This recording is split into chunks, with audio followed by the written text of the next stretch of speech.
Махир Тұрғыттың саусақ ізі бар құжаттарды тауып қуанып Есенге береді. Бұл құжатты полицияға тапсырыңдар деп өтінеді. Есен еш алаңдама, біз міндетті түрде тапсырамыз дейді. Жарайды, мен ендеше Фаридаға айтып қуантып қояйын деп мәз болады. Бірақ қуанышы көпке ұзамай алдынан қансыраған бір жігіт келіп жолын бөгейді. Сен кімсің бауырым, не істеп жүрсің дейді. Әлгі адам, сен Махирсың ба, мені саған жіберді дейді. Махир, сенің не шаруаң бар, неге іздедің дейді.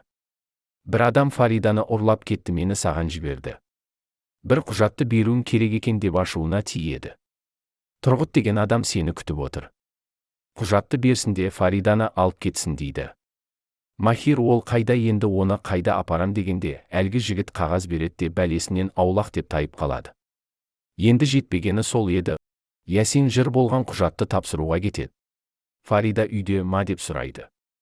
Әкесі бүгін көрмедім, не жағдай дегенде, бәрі дұрыс әке деп қойып қояды. Фарида уайымдап қорқып отырғанда артынан Тұрғыт келіп тиіспекші болады. Бірақ оның адамдары келіп сізді телефонға шақырып жатыр дейді. Тұрғыт кім ол дегенде, Махир хабарласты дейді. Тұрғыт қуанып ақыра құжатты тапқан ғой деп мәз болады. Тұтқаны алып Махир, Фарида қайда деп ашуланады. Фариданы алу үшін маған саусақ іздерін әкелесің дейді. Мен саған сенбеймін, маған Фариданың даусын естірт дейді. Тұрғыт Фариданы шақырып телефонды береді.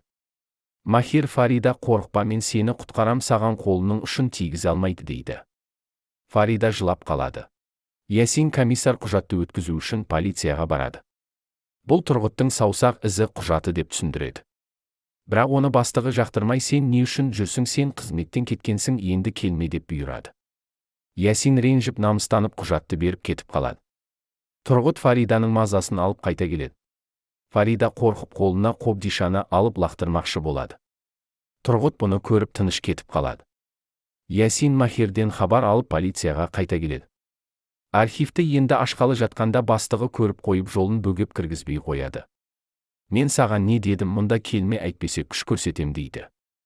Есен түсіндім, дем сүмірейіп кетіп қалады. Махир, құжатты қайтсек те алуымыз керек деп жоспар құрады. Бөлімшеде Неждетті Орхан түрмеге отырғызу үгін барын салады. Қол қойып ақыры түрмеге отырғызады. Махир сыртта шу шығарады. Полициялар жүгіріп келіп ұстамақшы болғанда, тоқтаңдар, әйтпесе Есенді атып салам, маған Тұрғытты саусақ ізі құжатын әкел деп бұйырады. Орхан аң-таң болып өтіп кетеді. Ақыры Махирдің дегені болып құжатты алып Есен екеуін әкетіп қалады. Орхан артынан аңдып кетеді.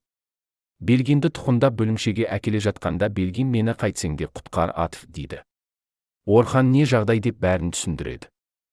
Махир Тұрғытқа хабарласып, оңбаған неме дегенің болды, құжатты полициядан алдым, адресті айт дегенде Тұрғыт қуанып мекен жайды береді. Тұрғыт Фаридаға ашушаң, күйеуің ақыры сені құтқаруға келе жатыр.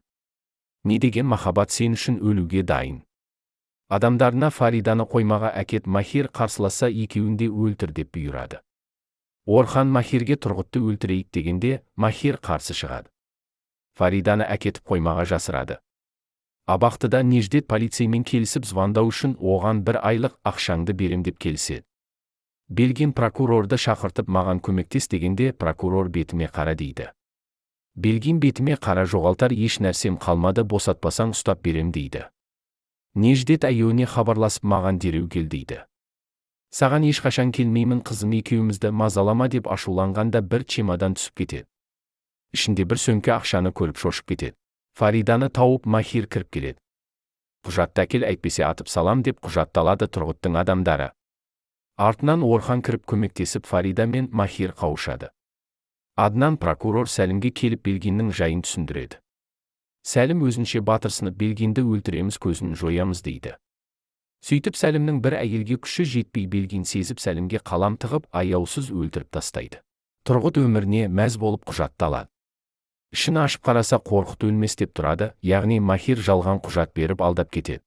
Аднанға бір қайғылы оқиға болды, Сәлімге қалам тығып Белгин өлтірді дейді. Сыртта Махир Тұрғытты қолға түсіру үшін үйіне басып кіреді. Ақыры Тұрғытты ұстап алып кетеді. Махир, Орхан, сен Тұрғытты полицияға тапсыр деп бұйырады. Орхан шәлтіреңдеп, неге аға, ол бәрімізді қырды, оны өлтіріп тастайық дейді. Махир, жоқ, қолыңды қанға былғама, түрмеге түсесің дейді. Орхан жолда айнып Тұрғытты өлтірем деп сотқа алып кетеді. Махир мен Фарида махаббат болып тұрғанда жүргізуші келіп есікті барынша қағады, әкесі бәрі шошып шығады. Аға, Орхан Тұрғытты алып кетті дейді. Артынша Фаридаға звондап Белгиннің не істегенін бәрін айтып береді. Орхан басынан басталған сотқа келеді. Орхан тапанша кезеп осы жерде сен біздің өмірімізді қор қылдың деп атпақшы болғанда ақылды Тұрғыт атып тұрып Орханнан тапанғаны алып қояды. Махир жүгіріп келіп Тұрғыттың жанын шығарады, бірақ Тұрғыт Орханды атып салады. Дауысты естіп полицейлер жетіп келеді. Махир полицейлерге сендердің шамаларың жетпейді, өзім апарып тапсырам сосын берілем деп әкетіп қалады. Неждеттің әйелі келіп мені енді шақырушы болма дегенде, Неждет сен Зейнеппен ақшанымен шыққанша сақта, әйтпесе адамдарым сені жайыңа қалдырмайды дейді. Жолда Тұрғыт мазақтап әбден Махирдің ашуына тиеді. Фарида сен шыққанша күпейік деп күледі. Махир қылқындырып тастайды.